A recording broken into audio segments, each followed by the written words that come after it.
Et bonjour, c'est Nicolas et bienvenue dans cette émission. Je suis super content de te retrouver aujourd'hui.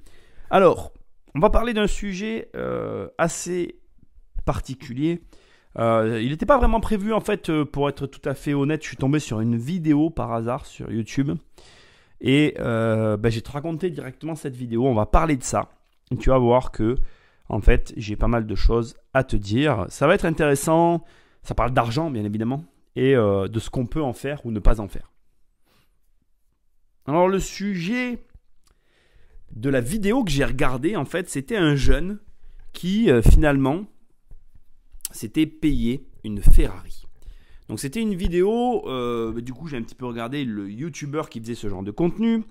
C'était une vidéo de Akram, si je ne dis pas de bêtises, j'espère que je n'écorche pas son nom. Et il présentait en fait un jeune qui roulait en Ferrari et qui disait être boulanger. Et donc, si tu veux, la particularité, alors si on peut parler d'une particularité, c'est qu'évidemment, les réactions ne se sont pas fait attendre, dans le sens où des commentaires qu'il y avait sous la vidéo allaient clairement dans le sens du il y a une arnaque quelque part. Un jeune qui est boulanger ne peut pas se payer une Ferrari. Alors, c'est le sujet, tu vas voir, de cette émission. Mais avant, je voudrais lever le voile sur finalement, est-ce que c'est possible ou pas de se payer une Ferrari quand on est jeune et quand on n'a finalement pas beaucoup d'argent, pas de gros revenus. Bref, qu'on est dans une situation qui ne laisse pas présager que ce soit possible. Alors, tu vas voir, écoute bien. Ça va être intéressant. On va commencer par des hypothèses dans cette émission. Première hypothèse, d'accord, la personne qui a acheté la Ferrari, le boulanger, a emprunté la totalité, d'accord.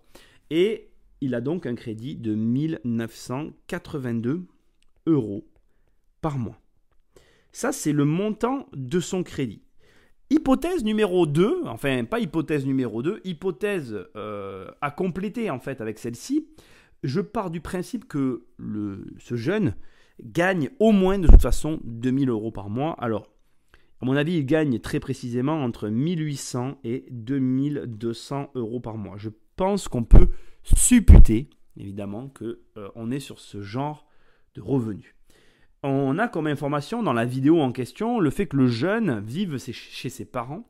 On peut supposer aussi qu'il ne paye strictement rien, que donc l'argent qu'il encaisse et l'argent plein qu'il a pour lui, il ne paye rien. Il a une chambre qu'il occupe et il n'a aucun frais particulier. Donc, on va imaginer qu'il a été un petit peu malin, qu'il gagne, on va prendre la tranche la plus basse, 1800 € par mois, et que pendant 2 ans, d'accord, il a mis 100% de ses revenus de côté. Alors, on va être sympa, on va imaginer qu'il n'a pas mis 100% des revenus de côté, on va imaginer qu'il a simplement mis 40 000 € de côté, ce qui n'est pas, d'accord, 100% de ses revenus. 100% de ses revenus, ça aurait fait 43 200 €, si je ne dis pas de bêtises, et ça lui aurait fait une différence. Donc, on va imaginer qu'il a dépensé une centaine d'euros par mois, qu'il est vraiment accro aux bagnoles et qu'il avait donc mis 40 000 € de côté. Et donc, maintenant, on est sur le prix d'une voiture qu'il a annoncé avoir payé 150 000 €. Donc, on va imaginer que sur ces 150 000 €, deuxième hypothèse, il avait 40 000 € d'apport. Et là, on change de montant de mensualité de crédit, on tombe à 1 453 € par mois, d'accord, de crédit pour sa Ferrari. Et là, pour moi, dans cette deuxième hypothèse, on s'approche de la vérité. Donc ça veut dire que, pour moi, il y a deux hypothèses. Soit il y a 40 000 € d'apport qui ont été générés d'une manière ou d'une autre au départ de l'argent que la famille a pu donner, voire même 50, parce que si on table sur 50 000 € d'apport, on enlève donc 10 000 € au montant que je viens de te donner et on tombe encore à 1 320 €, on enlève encore 100 €, ce qui est de plus en plus probable. Moi je pense que la personne qu'on a vue, elle a une cinquantaine de milliers d'euros d'apport qui sont à chaque fois réinjectés dans les voitures et qui permettent à la personne de s'acheter ce genre de véhicule en ayant un salaire de entre 1800 et 2200 € par mois. Alors après, on va parler de plein de choses, tu vois, de voir est-ce que c'est intelligent, pas intelligent. Mais déjà, j'ai envie de te dire que c'est possible. J'ai envie de te dire que si tu raisonnes comme je viens de te le dire, je crois que le jeune a 25 ans, ok, et pour peu qu'il ait fait un apprentissage à 16 ans, qu'il a économisé tout l'argent, plus que de ses 18 à ses 20 ans, il est encore économisé pour arriver à cette fameuse somme de 50 000 euros qui en soi, quand tu vis chez tes parents, est un objectif tout à fait réalisable. Aujourd'hui, tu peux connaître des gens qui ont 50 000 euros sur un compte, c'est de l'argent que tu peux avoir sans trop de difficultés, si tu es bon dans les affaires, 50 000 euros et tu peux te payer peut-être une Ferrari en y passant tout ton argent. Donc c'est possible. Petite indication technique quand même, je suis parti sur un crédit de 7 ans, d'accord, avec un taux d'intérêt à 3%, sachant que récemment ma banque pour des voitures m'a fait une proposition à 0,99. Donc tu vois, on est largement au-dessus. Si j'applique sur les 100 000 euros par exemple, le taux à 0,99 qu'a fait ma banque, on tombe à 1230 euros alors qu'on était à 1321 juste avant et 1450 encore juste avant. Tu imagines la différence. Et fait amusant, imaginons maintenant qu'on recompare la totalité empruntée avec le taux que la banque m'a fait comme proposition, on passe de 1982 à 1849. C'est pas une broutille sur des montants comme celui-là. Ok ? Alors, il y a quand même des petits problèmes dans ce que je suis en train de te dire, que je sais déjà. La banque ne te prêtera pas sur 7 ans 150 000 euros pour t'acheter une Ferrari. Il n'y a aucune chance en fait. En l'état, surtout si tu gagnes 2 000 euros par mois, il y a des subtilités qu'il faut comprendre. Par contre, ce qui est possible, c'est qu'il ait fait 2 crédits dans 2 établissements en même temps pour obtenir sa voiture. Et ça devient plus plausible. Mais ça, bon, ce sont des techniques de vieux fourbes que je te déconseille. Mais c'est réalisable, c'est ce que je veux dire. Il y a des solutions. Ce n'est pas le fond du problème, ce n'est pas le fond du sujet de cette émission. Ok, donc je viens de répondre à la question « Est-ce que c'est possible ?» Je vais te parler maintenant de ce jeune boulanger de sa Ferrari. Mais avant de rentrer dans le vif du sujet, de dire est-ce que c'est intelligent, est-ce que c'est quelque chose que tu dois faire, voyons un petit peu une chose qui est intéressante, je trouve. Moi, j'aime bien les points de perspective. Ce qu'on va faire, c'est que je vais essayer de te donner de la perspective. Je vais essayer de te donner une deuxième dimension, une deuxième plage de réflexion à tout ça. La plage de réflexion, elle est la suivante. Par exemple, dans ma famille, j'ai une personne qui kiffe les voyages et il dépense tout son argent dans les voyages. C'est, pour ainsi dire, sa leitmotiv, sa motivation, c'est ce vers quoi il tend, c'est ce dans quoi il met tout son argent. Il a énormément voyagé, beaucoup plus que moi, beaucoup plus que toutes les personnes que je peux connaître, et quand tu l'écoutes, il n'a pas assez voyagé, il aimerait voyager plus. C'est ça qui est amusant, c'est que je pense que quand on se lance dans quelque chose, quand on se lance à corps perdu dans quelque chose, on en veut toujours plus. Et je pense que là, on est clairement sur quelqu'un avec sa Ferrari qui le dit dans la vidéo, hein, il veut une Aventador, il y arrivera. Parce que quand tu te lances dans quelque chose, eh bien, tu finis par arriver à tes desseins. Et moi, c'est un petit peu pareil, en fait. Je ne veux pas ramener les choses à ma personne, hein, mais je suis dans la même situation. Regarde mon comportement avec les immeubles. Si tu suis mes mails, si tu me suis d'une manière ou d'une autre, tu sais que j'arrive pas à m'empêcher et qu'à chaque fois que je peux me payer la bagnole, je vais toujours choisir de me payer l'immeuble. Voilà, c'est comme ça. On ne se refait pas en fait. Je crois qu'on a à chacun finalement les ressources que l'on a besoin pour ce dont on a envie. Et c'est un peu le point de l'émission en fait. On a de l'argent pour ce que l'on veut. Tu as de l'argent pour ce que tu veux. Tu as l'argent que tu veux pour finalement les passions que tu as. Et c'est ça qu'il faut que tu te rentres dans la tête. Choisis bien ta passion. Mais je veux quand même t'apporter des petites précisions à ça, tu vois, t'amener des petits détails. L'argent, il est toujours disponible de plusieurs manières que l'on peut l'imaginer. Déjà, il y a la love money. On sous-estime grandement le pouvoir de la love money. Tu ne te rends pas compte autour de toi que des gens sont capables, parce qu'ils t'aiment, de te donner de l'argent. Je ne vais pas te cacher que je suis très réfractaire à ce genre de pratique, mais ça existe et ça a de la valeur et ça te permet parfois de franchir des caps.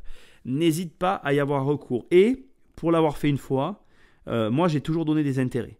J'ai toujours payé les gens, quels qu'ils soient et qui qu'ils soient autour de moi, car je trouvais important, surtout quand c'est pour faire de l'argent. Moi, c'est en tout cas dans ma tête, la limite est très claire. Tu vois, il y a une limite dans mon esprit entre je fais les choses par passion et j'ai besoin d'argent et j'ai besoin qu'on m'aide, et je fais les choses pour gagner de l'argent. Dès qu'il y a un rapport financier entre moi et l'autre finalement, eh bien automatiquement moi-même je rétribue. Moi-même je vais dire écoute, là sur ce truc-là je gagne de l'argent et si tu veux je peux pas gagner de l'argent et te dire que tu me prêtes de l'argent par amour. L'amour c'est beau mais ça fait pas vivre son homme, tu vois. Ok, il y a les crédits. Tu n'imagines pas aujourd'hui les crédits que tu peux arriver à obtenir. Il y a l'héritage et il y a les ressources auxquelles toi tu as accès.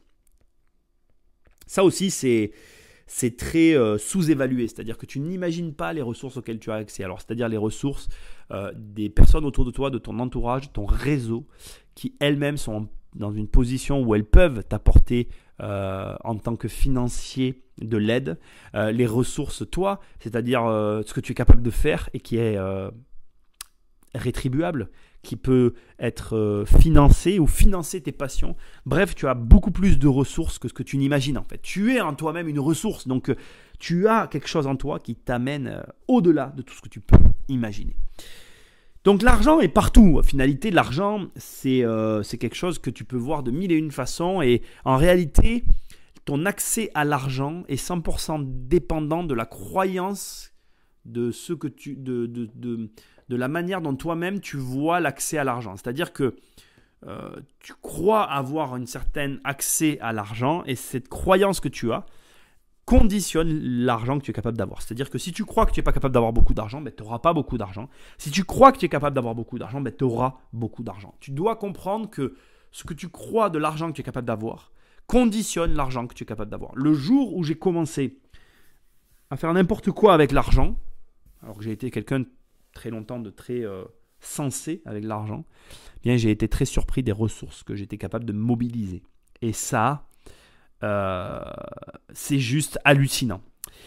Et je vais finir donc maintenant par, on va en revenir à ce point-là, on va finir par est-ce que c'est bien ou est-ce que c'est pas bien finalement d'acheter une Ferrari alors qu'on gagne 2000 € par mois. Est-ce qu'on doit le faire? Est-ce qu'on ne doit pas le faire?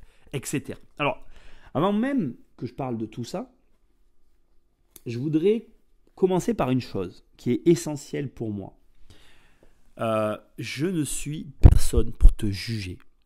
Et personne n'est là pour te juger. Je voudrais attaquer ce passage, attaquer cette émission et cette fin d'émission, parce qu'on arrive au conseil, tu sais un petit peu ce que j'aime faire dans ces émissions-là, on arrive à mon point. Je voudrais attaquer par une mise en perspective de quelque chose qui est pour moi trop sous-estimé, qui n'est pas assez mis en avant. Tu sais, imagine ce jeune, il s'est payé cette Ferrari.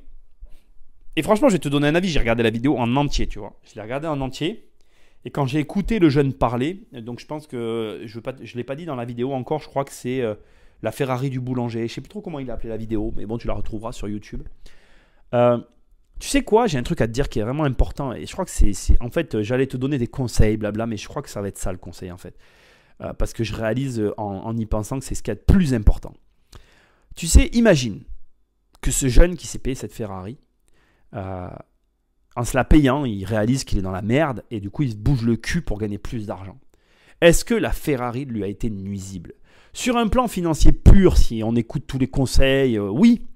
Mais sur une dimension psychologique, sur une dimension de prise de conscience, elle lui a rapporté bien plus qu'à toi ou à moi en fait. Et ouais, même à moi, je m'inclus, hein, parce que si tu veux faire un achat aussi déraisonnable, en n'ayant pas les moyens, ça doit provoquer chez toi quelque chose que je ne soupçonnerais jamais en fait. Il faut l'avoir vécu pour pouvoir traduire ce que tu ressens à ce moment-là. Et moi, je l'ai écouté, ce jeune. Alors, je ne veux pas parler à sa place. J'aimerais presque qu'il vienne. Si jamais quelqu'un l'entend, si jamais quelqu'un le connaît, quelqu'un le voit et a moyen de le rabattre sur mon contenu pour qu'il rentre en contact avec moi, sache que je t'invite parce que je pense que ce que tu as à dire est très intéressant. Je pense que ce qu'il vit là vaut tous les conseils financiers du monde en fait. Parce que quand je l'écoute parler, j'ai pas l'impression qu'il a les moyens de l'avoir, sa Ferrari. Tu vois, tu sens le mec qui dit, moi je la sors pas beaucoup. Finalement, en gros, il fait des tours de quartier, il se fait juste plaisir quelques mois et il va la revendre. C'est vraiment le plaisir fugace de s'être payé une chose dont je n'ai pas les moyens, mais de me mettre dans la position de quelqu'un qui a les moyens. Et je pense que c'est puissant en fait. Je pense que c'est quelque chose qui doit être impressionnant à vivre que de se payer cette chose qu'on ne peut pas avoir, qui représente un futur qu'on convoite et qui en même temps te met dans une position difficile et réaliste par rapport à ce dont tu as besoin pour en arriver à l'objectif. Parce que là, il y a une chose que tu ne peux pas enlever à ce jeune. C'est que là, il est en train de vivre, alors je ne sais pas s'il l'a vendu ou pas sa bagnole, mais pendant le temps où il l'a eu, il a vécu le coût que nécessite un tel véhicule. Il en a vécu les contraintes, les avantages et les inconvénients. Il les a en tête. Il sait exactement comment finalement ça fait d'avoir ce véhicule-là et de l'entretenir. Et attention, hein, je veux que ces choses soient claires. Hein.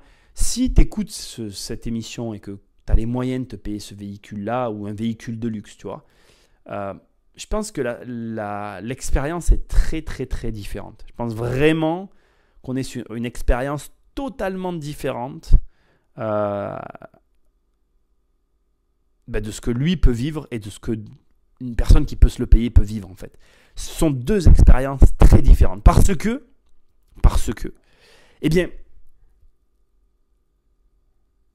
quand tu te mets au pied du mur, tu es obligé de réagir. Quand tu arrives dans une situation finalement angulaire, dans une situation qui te met en difficulté, eh bien tu es obligé de réagir, tu es obligé de finalement trouver une solution.